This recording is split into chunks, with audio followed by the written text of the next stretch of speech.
Yes. Saya was acting. Her muteness was an act. Her delicate, innocent facade was an act. Even her dramatic poisoned suicide in my past life?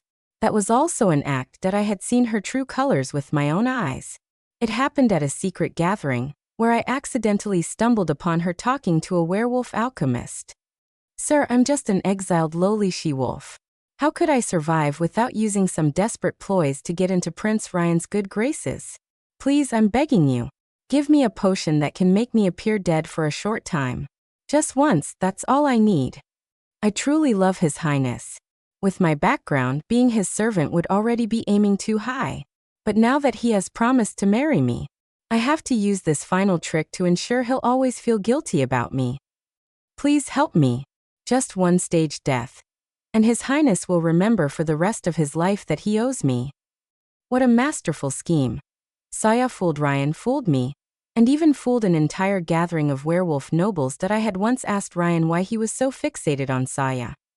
I've been the heir to the wolf clan since I was a child. Everyone flatters me and caters to me. They respect me and bow to me, but only because of my bloodline and my status. Even you, Selena.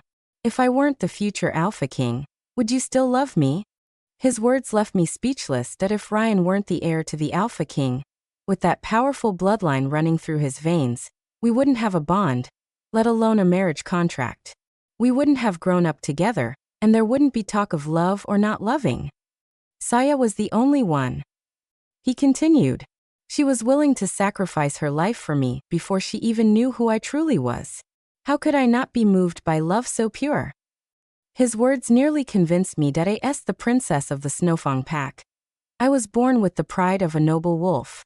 Every decision I made required careful deliberation. I had to consider my parents and the interests of my clan. I couldn't afford to recklessly lay down my life for someone. But we both ignored another possibility. Even if Ryan had been gravely injured and unconscious in the wilderness, his wolf pack markings, his natural aura of dominance, and the battle robes woven from the shadows of the moon itself that he wore, all of it screamed his exalted status. Whether he was the future alpha of the pack or one of its top elites, his power was undeniable.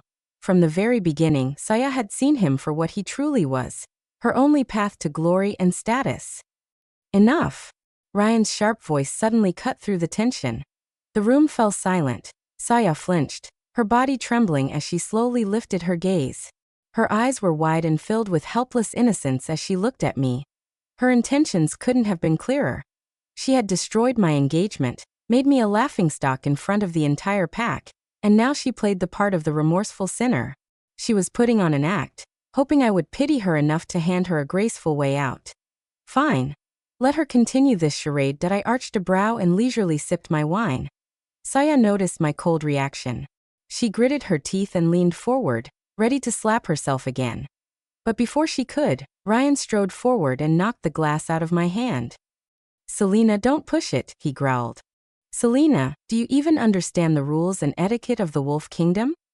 Ryan's golden eyes burned with fury as he glared at me, his tone colder than the winds in winter. That he turned and helped Saya to her feet, his movements so gentle they bordered on absurd. He carefully touched her swollen cheek, his expression filled with pain and concern. Selena, apologize. His voice was low but commanding. Bow your head, admit your mistake to her in front of everyone here, and I'll let this slide. I won't pursue it any further. I almost laughed out loud. How foolish I was in my previous life. The moment I discovered Saya's schemes, I wrote a secret letter to Ryan. In painstaking detail, I explained how she had been manipulating him, using her feigned fragility to win over the sympathy of the wolf pack elders. That I warned him. Saya isn't as simple as she seems. Every step she's taken toward you has been calculated. The very next day, news broke that Saya had poisoned herself to death. But it wasn't a feigned death. That it was real. The story spread quickly throughout the pack. Saya had succumbed to the pressure of malicious rumors and ended her life out of shame. Ryan sent me only a single voice message. Thank you for your reminder, Selena. Those who betray the Alpha King will always face the consequences. And just like that, the matter was over. For years, I believed he had confronted Saya, forcing her hand until she consumed the poison for real. After all, Ryan was renowned in the packs for his iron-fisted methods and ruthless retaliation. That it wasn't until the moment of my death that I finally understood the truth. When he mentioned those who betrayed the Alpha King, he wasn't talking about Saya, that he was talking about me. Selena, did you hear me? Ryan's voice cut sharply through my thoughts. Saya did nothing wrong. I'm the one who chose to marry her. I'm the one ending this engagement with you. I didn't answer right away. Instead, I lifted my chin slightly, meeting his gaze with a calm, mocking smile. Ryan was known in the pack for his decisiveness and sharp mind, but he was nothing more than a joke in my eyes now that I turned to Annie and asked, my voice steady and controlled. The 4 Great Packs leaders are upstairs at the top floor banquet hall, aren't they? Annie hesitated for a moment, then nodded cautiously. That I adjusted my gown and began walking toward the elevator. That Ryan's footsteps echoed as he quickly followed me. What are you planning? He demanded. Those elders are here for a private visit. Their presence hasn't been made public. Of course, I knew that I was only the princess of a wolf pack. How could a simple birthday party attract the leaders of the 4 Great Packs? It wasn't because of me that it was the century-old strength of the Johnstone family. It was also because of my 2 elder brothers, who had recently annexed several packs on the frontier. It was my father, who had just led the Snowfang pack to claim the northern forests, the richest resource lands in the region. The Snowfang pack was thriving and shining brighter than ever. We were a force no other pack could afford to ignore.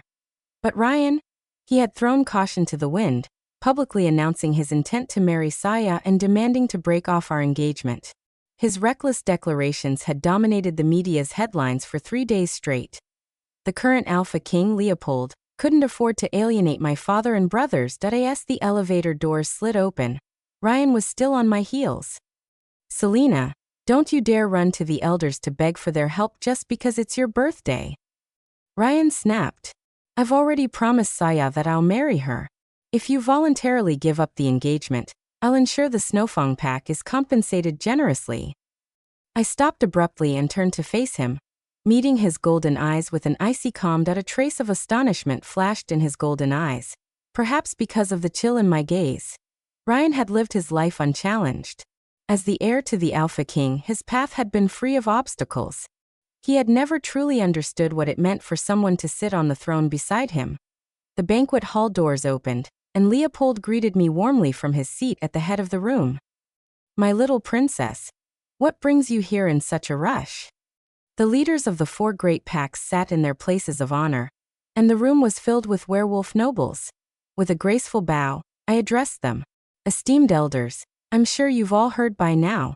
Ryan and Ms. Saya, savior and hero, love at first sight. I have no desire to linger where I'm not wanted, nor do I wish to make things awkward for anyone else.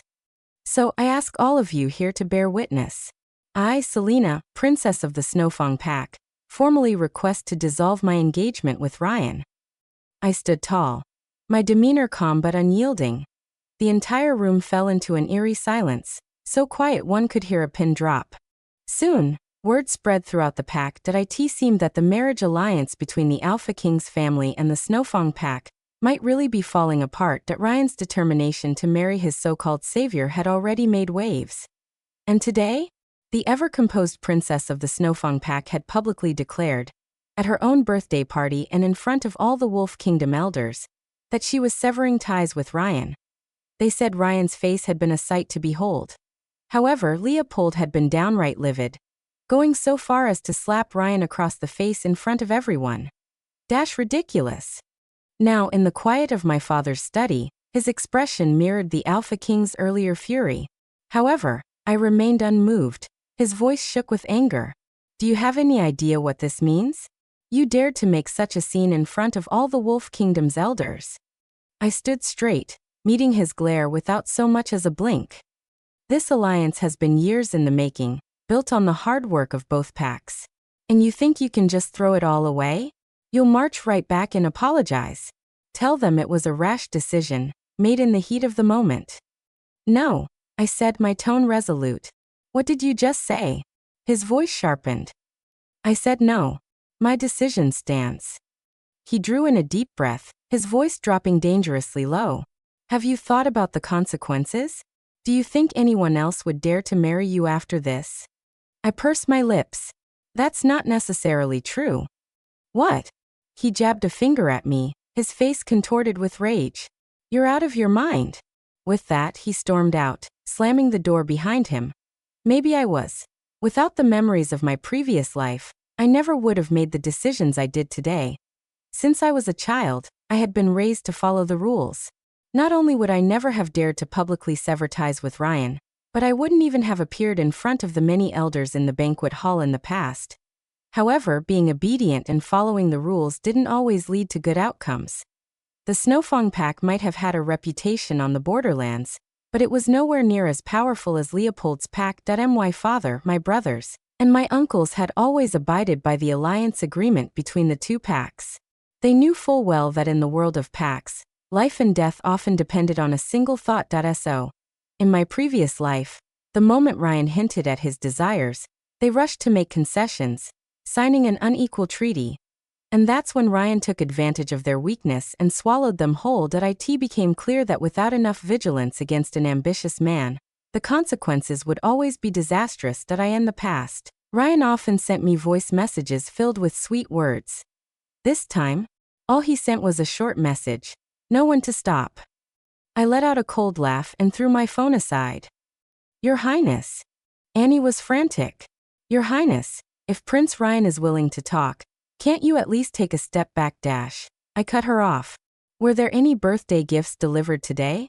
Annie blinked. Yes, there was. She handed me a velvet box containing a ruby-studded bracelet. Is this from Prince Ryan? I lit up and slipped the bracelet on. Then I stood up and changed into a low-cut evening dress, the kind that accentuated my chest. Your Highness, what's going on with you these days? You're going out so late? Wait for me. Annie, you stay here. I closed the door, turned, and walked away. I wasn't the same person anymore. The obedient, docile Selena that once existed was long gone.